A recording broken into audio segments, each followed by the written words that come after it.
this Unrivaled league, this 3-on-3 basketball thing that they're pushing, and I don't get it, I don't understand it, it's crazy. But now they've signed Aaliyah Boston, now they've signed Lexi Hull, and they're trying to do these things, particularly with Lexi Hull. She's not, I think this league's going to have 6 teams and 36 players, 3-on-3 basketball. Lexi Hull's not one of the best 36 players. So they're obviously just trying to put Cailtin Clark bait out here. The whole thing is predicated on, can we get Cailtin Clark to play? And Sports Business Journal is saying there's a 60% chance Cailtin Clark is going to play in the Unrivaled League. They're going to pay her, allegedly, more than $1 million. They want to offer her equity in the 3-on-3 league. I don't get it. I don't believe it. I wouldn't do it. She's got enough money. Don't associate, don't involve yourself. She's being pressured and bullied. Do it for the other girls. You know what, Cailtin? You've already done enough for the other girls. You got them flying private. You've made the league relevant. The WNBA has a future because of you. She doesn't owe these girls anything. I say just don't do it. Avoid this league. It's going to be an embarrassment. No one wants to watch Angel Reese play half-court basketball and all the rest of these. They're going to look, a lot of them, similar to Angel Reese, missing a bunch of bunnies. It's a bad look for women's basketball. Just don't do it, Cailtin Clark. Boy, the money's good, though. The money's good, but no, it is, and money matters. Money matters. It's that famous line from The Natural when Roy Hobbs turned down the deal from that corrupt owner, and he said, hey, I like a buck as much as anybody else. Here's the issue. If Cailtin Clark is petty, and maybe she is, maybe she isn't, I would not play in the league to show how important I am. Because what really creates value? Scarcity. And when you make yourself scarce, that will up your value. And it'll prove a point that I am the straw that stirs the drink. The other girls can stir it, but they can only stir it bad, to take a paraphrase from the great Reginald Martinez Jackson. And the other thing is, Jason, I think she's a bit worn out. That's just the sense that I got. With a lot of pressure on her, leading Iowa to the finals, and then immediately jumping into another league. She gets played tougher than anybody. She gets blitzed all the time, picked up full court. In my view, if she's going to do this, I would do it down the line. I would take the off season to get a little bit stronger, condition yourself, and just rest. But as of right now, I kind of agree with you. I would right now just walk away from anything Unrivaled. I think she's going to wait. I think this is something that could come into play for her. She gives me every indication that she wants to become the WNBA player that she's destined to be. She would want to win a championship. She would want to do better in the playoffs, see her team advance and become relevant in that respect before she's going to try to go down an alternate path. That's the impression I get from her. She sort of has the Peyton Manning mindset in my mind. And so that takes me away from thinking, I think this is all clickbait. They're just kind of leading it out there, getting some of her teammates involved. Cailtin Clark, I don't think will be suiting up for this league, much to your happiness. Yeah, but I do think there's pressure. If she doesn't do it, it's like, oh, she thinks she's better than us. We were trying to do some, Breanna Stewart and Ephesia Collier, we were trying to do something, and she wouldn't support. And Collier's been one of the players that's been very supportive of Cailtin Clark. And again, appears to be best friends with Lexi Hull on her team. And then Kate Martin has also, the former Iowa teammate, plays with the Las Vegas Aces.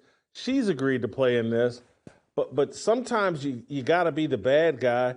It would diminish Cailtin Clark, in my view, to get involved with this league that I'm telling you there's going to be more memes, more jokes about over social media.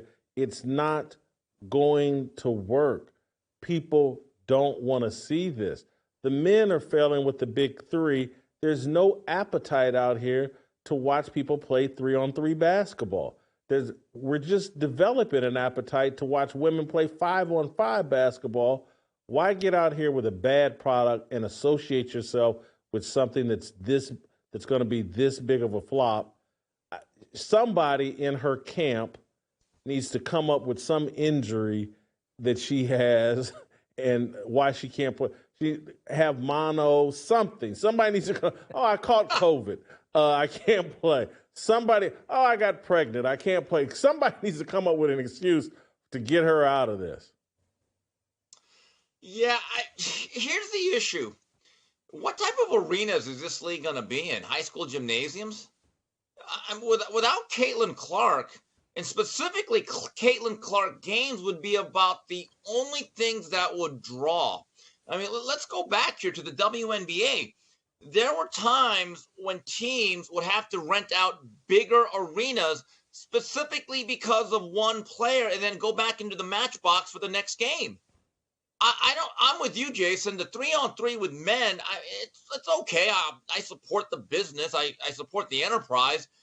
But as someone that barely watches the NBA, if ever, I never said to myself, you know what, I want to watch 3-on-3. This is like the National Football League going through its season and them trying to start a spring football league, which has been done for about 20 years now. None of it has really worked. And I don't mean the USFL in its original form. I'm talking about the XFL and the other stuff that they've done. So I don't even see. Yeah, I don't know where in the world there's appetite for this. The analogy is, Steve, it's the NFL Pro Bowl flag football game. And right.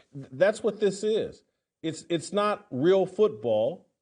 This isn't real basketball. And it doesn't have, like, the NFL, because their players actually are stars and have a following, they can pull off this garbage flag football Pro Bowl stuff and draw some people.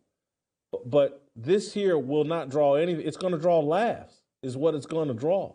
It's going to make women, it's just a bad idea all the way around. It's a money grab.